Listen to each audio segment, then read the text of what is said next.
At the top of the asset class stack over the 5-year period ended September 30th, 2015 was the Standard & Poor's 500 index. Of the diverse set of 13 types of assets, U.S. stocks were number 1. Also among the best performing asset classes were real estate investment trusts, both U.S. and foreign, along with high yield bonds and master limited partnerships, which are primarily made up of U.S. energy companies.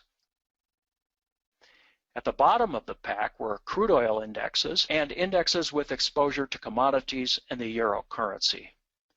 The euro was down 20% in value versus the U.S. dollar over the 5 years.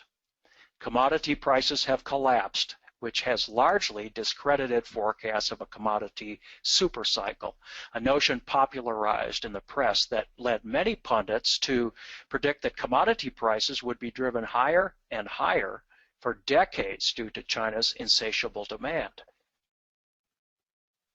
Oil prices, too, have plunged in the last 18 months, relegating this asset class to its lagging position. Shale drilling in the U.S. has added more than 5 million barrels a day to the global crude supply.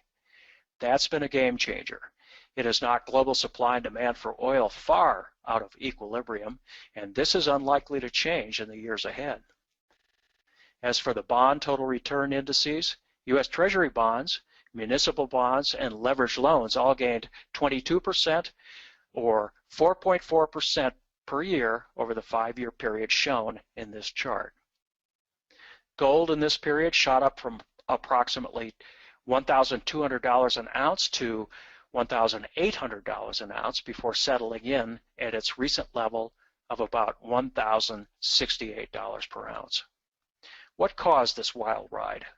Gold bulls had expected the winding down of the Fed's liquidity program to trigger inflation and debase the U.S. dollar. That expectation came undone as inflation and bond yields trended much lower than investors, including the Federal Reserve, had expected.